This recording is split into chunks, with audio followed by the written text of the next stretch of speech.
sais pas si on peut commencer le compte du Homer aujourd'hui. Quand je dis le Homer, c'est le chiffre de 49 jours avant Kippour.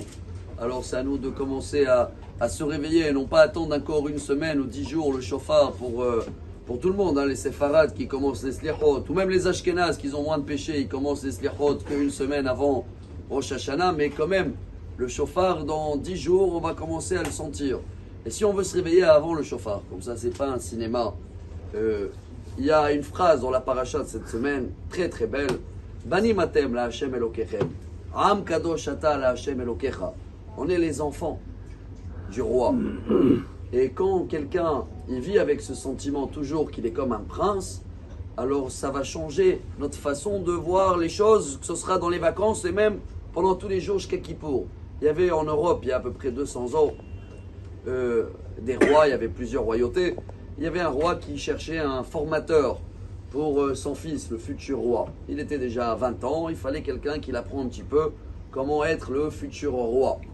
Et il a trouvé quelqu'un, bien sûr il avait son salaire et tout, et le jour où il arrive où le futur prince cherche à acheter un cheval, il prend le conseiller avec lui, vous connaissez un peu dans les chevaux, il dit oui bien sûr. Et il choisit un cheval, il va le voir, il lui dit attention, très dangereux ce cheval-là, il risque de prendre ta vie. Il a testé justement, il a dit je ne vais pas l'acheter, il a laissé quelqu'un, après 10 minutes ce monsieur-là, le cheval, il est devenu fou, il a tué le monsieur. Le futur prince, il a dit merci beaucoup, vous m'avez sauvé la vie et je vois que vous êtes un grand connaisseur dans le cheval. Bon, il a donné quand même un petit billet de 200 euros, je ne sais pas quelle monnaie il y avait à l'époque. Un mois après, il veut faire une grande affaire dans les diamants.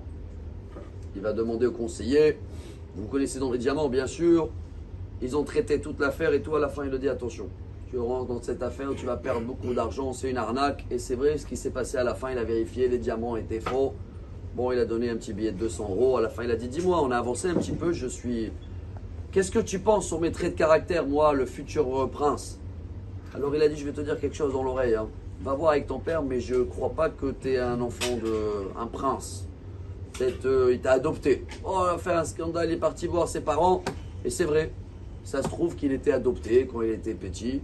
Il est retourné voir vite le conseiller, il a dit comment t'as su que je t'ai adopté? Il a dit c'est simple, quelqu'un qui te sauve la vie, qui sauve ton argent, tu te donnes un petit billet de 200 euros, c'est ça, tu n'as pas un ADN d'un enfant de roi. Un prince, il voit les choses larges, il voit les conséquences. Tu as fait quelque chose de grand. Rabbi Aaron de Karlin, un des grands élèves de Maguid de Mezrich, élève du Baal Shem Tov, décédé 1772. Et lui, il disait quelque chose de très beau. Et voilà le message d'aujourd'hui. On l'a demandé une fois, c'est quoi la faute la plus grave qui existe dans la Torah? La faute la plus grave qu'un juif peut commettre? Il a réfléchi et il a dit d'oublier c'est un prince, le fils du roi. C'est la faute la plus grave parce que tout ce qu'on se prend la tête sur des petits détails, c'est des détails que, voilà, un enfant, quand il est jeune, il veut les chocolats, l'argent ne l'intéresse pas. Il grandit, il veut l'argent et après il ne veut pas dormir. Il devient plus âgé, c'est plus l'argent, maintenant c'est la santé. Donc tout ce qu'on se prend la tête, c'est des choses temporaires. Les grandes personnes, ceux-là, les futurs rois, les princes, c'est ceux-là qui se mêlent des choses importantes dans la vie. Faire du bien, monde futur, chesed, Torah. Alors venez, on prouve à Dieu qu'on est des princes et qu'on n'oublie ça jamais. Ça va nous aider beaucoup, beaucoup à bien se préparer pour Kippour. Excellente journée. Amar Rabbi Elazar.